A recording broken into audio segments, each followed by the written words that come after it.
안녕하십니까, 쇼킹 부동산입니다. 올해 서울 분양이 많이 예정되어 있습니다. 작년에 서울 일반 분양 물량이 3천호밖에 안 됐거든요. 올해 분양 물량이 16,000호로 잡혀 있습니다. 이 중 4분의 1 이상이 둔촌주공 일반 분양 물량입니다. 오늘은 둔촌주공과 관련된 따끈한 분양 소식을 좀 전해드리겠습니다. 일반 분양자한테 좀 좋은 소식이 되겠네요. 영상 전에 구독으로 부자 되시기 바랍니다. 서울에서 사업 막바지를 달리는 정비 사업장 중에서 일반 분양 물량이 1천호 넘는 사업장 얼마나 될까요? 6개밖에 안 됩니다. 자, 이 6개 중에서 장위 19역 같은 경우는요, 사업이 좀 많이 뒤로 밀렸어요. 자, 그래서 장위 19역 제외하면 5개 단지밖에 안 됩니다. 그만큼 적어요. 그래서 이렇게 일반 분양 물량이 많이 나오는 구역에서 여러분들이 기회를 꼭 잡으셔야 된다 말씀을 드렸죠. 자, 그리고 서울 지역은요, 빨리 이 둔촌주공 4,786세대의 일반 분양 물량이 나와줘야 됩니다. 그래야 서울 청약 수요가 다소 감소할 수 있을 것으로 보여져요. 지금 서울 지역의 분들 너무 분양 물량 안 나오다 보니까 지금 아무리 고분양가 때려도 뭐 20, 30대를 경쟁을 나오잖아요. 빨리 이렇게 저렴하게 좋은 물건들이 나와줘야 된다는 거죠. 그리고 서울 거주 청약자 대부분이 지금 이 둔촌주공만 애타게 기다리고 있죠. 당초 알려진 둔촌주공 분양 일정은요, 원래 올해 2월이었어요. 자, 그런데 이제 다시 6월 이야기가 나왔다가 이것도 아니다, 6월 달도 물 건너갔다는 이야기가 나오고 있습니다. 아니, 이렇게 일반 분양을 늦게 해도 돼? 일반적인 사례는 아니죠. 왜냐면은 일반적으로 정비사업장에서는 착공 이후에 바로 일반 분양이 들어서거든요. 근데 얘가 착공을 언제 했다? 2020년 2월 15일 날 착공했어요. 2년 전에 착공을 했습니다. 지금 완공이 한 1년 7개월 정도밖에 안 남았어요. 착공 2년 넘게 일반 분양을 못하고 있다는 거죠. 물론 서울 지역 정비사업장 중에서 후분양을 선택하는 곳이 있긴 있어요. 없는 건 아닙니다. 그런데 이런 데는요, 일반적으로 고층 재건축 사업장 중에서 일반 분양 물량이 굉장히 적은 데가 있어요. 거기는 좀 아무래도 어차피 일반 분양을 통한 사업비 증가 부분이 그렇게 많이 안 되기 때문에 그냥 좀 미루서라도 최대한 높게 분양가 받자는 전략이기 때문에 미룬 거고요. 일반 분양이 이렇게 많은 사업장에서는 굉장히 이례적이라는 겁니다. 왜냐면은 일반 분양을 해서 이제 분양받은 사람들이 중도금 대출을 일으켜서 그 돈을 시공사한테 줘야, 뭐 조합한테 주고 시공사한테 줘야 뭔가 돈이 돌아가면서 자금이 융통이 되거든요. 근데 지금 그게 안 되다 보니까 시공사가 자체 자금 1조 5천억 원을 조달해서 공사를 진행하고 있다는 거죠. 1천억 원도 아니고 1조 5천억 원을 조달하고 있다는 겁니다. 그럼 어떻게 된다? 금융 비용이 추가로 발생한다는 거죠. 물론 조합에서는요, 분양을 준비하고 있습니다. 새로운 집행부가 들어섰죠. 그 문제는 분양가 산출이 쉽지가 않다는 겁니다. 자, 이 둔촌주공은요, 민간택지 분양가 상한제 지역입니다. 그래서 원래 피할 수 있는 기회가 있었는데 허그의 고분양가 심사에서 워낙 후려치다 보니까 차라리 우리는 민간택지 분양가 상한제 선택하겠다 하고 지금까지 미뤄왔던 거죠. 그게 벌써 2년 전 이야기입니다. 자, 그런데 이 분양가 상한제는요, 책정 기준이 허그의 고분양가 사업장 심사 기준과 달라요. 먼저 기본형 건축비에다가 감정평가받는 택지를 더해서 이제 분양가를 책정하게 되어 있습니다. 자, 그런데 이 과정이 어떻게 되냐면요, 조합이 지자체에다가 분양가 책정해 달라고 요청을 합니다. 허그의 고분양가 심사 기준은 허그에서 통제를 하는데 이 분양가 상한제 지역은 지자체 관할이에요. 자, 그럼 지자체에서 야, 평당 얼마로 하자, 조합에다 통보를 하면 되는 겁니다. 자, 그런데 이 지자체는 누구 편이죠? 조합 편이죠. 왜? 야, 둔촌주공 같은 경우는 조합원들이 뭐 10,000명이 넘어버리니까 여기서 지자체가 협조 안 해버리면은 아이고, 야, 구청장 낙선 운동하자 그러면 바로 탈락하니까 일반적으로 지자체는 조합에 적극적으로 협조를 하고 높은 분양가를 책정해 주려고 합니다.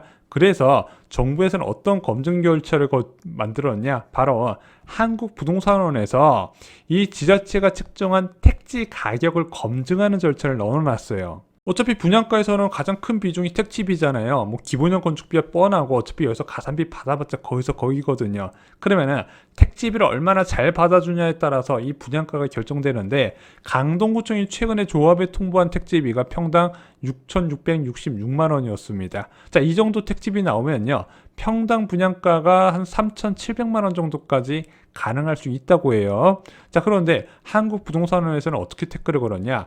이 평당 6,666만 원 나온 기준을 난 이해를 못 하겠어. 왜 신반포 15차와 비슷하다고 올렸냐? 여기는 서초구잖아. 그럼 인근 지역이랑 비교해야 되지 않을까 해서 반려를 한 겁니다. 그러면 다시 택지비를 평가받아야 되잖아요. 여기서 2, 3개월 정도 시간이 추가로 소요가 될 것으로 보여진다는 거죠.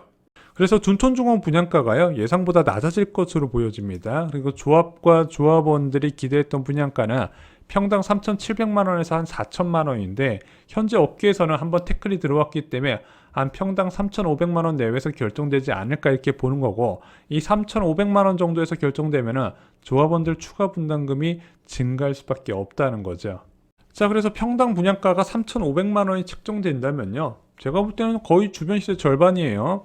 뭐 확장비 뭐 3천만 원 받는다 하더라도 절반에 가깝다고 보고 있습니다.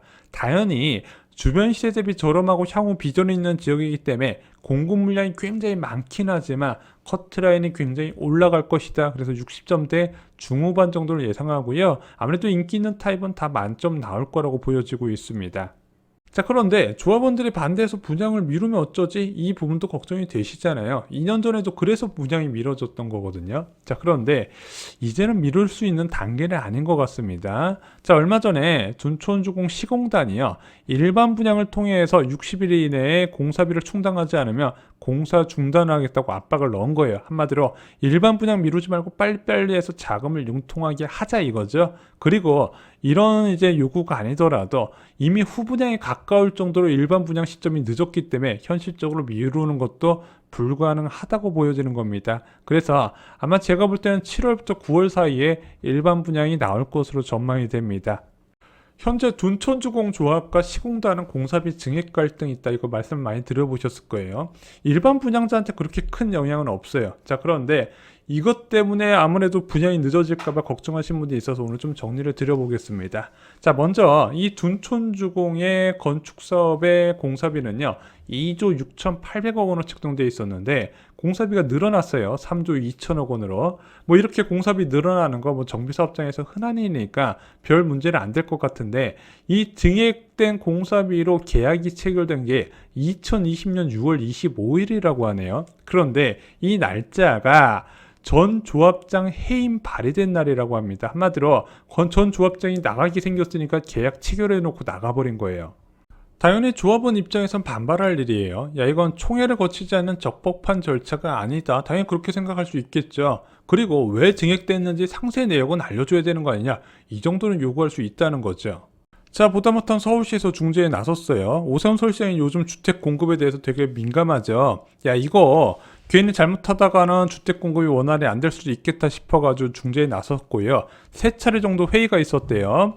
이제 서울시 코디네이터랑 둔촌주공 관계자랑 시공사 관계자가 이제 회의를 갖췄는데, 일단 입장차가 좁혀지지 않았다고 합니다. 언론 보도 보니까 둔촌주공 측에서는 아무래도 조합 측에서는 그래, 증액될 수는 있겠다, 뭐가 왜 증액되는지 알려달라는 부분이고, 시공사에서는 이 부분에 대해서 밝힐 수가 없다, 이런 입장인 거죠. 근데 시공사 입장도 어느 정도 생각을 해야 되는 게, 원래 이제 이런 시공사들은요, 증액되는 공사비에서 이제 많은 이익을 남기거든요. 그런데 여기서 이걸 왜 증액됐는지 까라 그러면은 자신의 이익을 까야 되는 부분이니까 끝까지 공개 안 하겠다는 얘기고, 둔촌주공 조합원 입장에서는 야, 이거 우리가 5천억 원을 증액해줘야 하는데 아무 근거 없이 올려줄 수는 없지 않냐, 이런 입장인 거죠. 양측 입장이 다 얼핏 들어보면 맞는 이야기예요. 자, 그럼 이런 상황에서는 어떻게 일이 진행될까요? 어떻게 되긴요. 일단 분양가 빨리 확정하고 일반 분양 진행을 해야죠. 일반 분양 진행한 다음에 공사 예정대로 끝내버리면 되는 겁니다. 조합원 입장에서 이게 가장 중요한 거예요. 빨리 공사를 끝내서 더 이상 비용이 추가되지 않도록 하고요.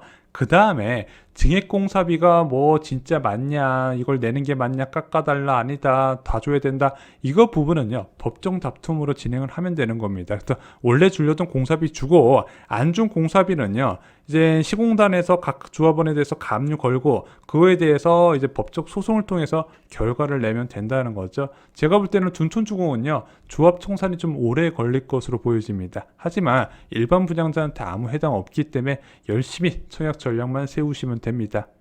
자, 왜 위기는 기회로 봐야 될까요? 지금 부동산 시장이 적지 않은 위기가 오고 있습니다. 수도권 부동산 시장은 늘 하락과 상승 흐름의 연속이었거든요. 자, 이런 과정에서 기회를 잡는 방법 간단합니다. 부동산 버블이 붕괴되는 과정과 다시 반등하는 과정, 그리고 이 과정에서 지켜야 되는 부동산 투자의 원칙을 알고 계시면 된다는 거죠. 쇼킹 부동산은 아파트 교과서에 모두 포함이 되어 있습니다. 지금은 책 한 권이 인생을 바꾼다 말씀을 드렸습니다. 이상으로 영상 마치겠습니다. 좋아요, 구독, 공유 꼭 부탁드립니다. 감사합니다.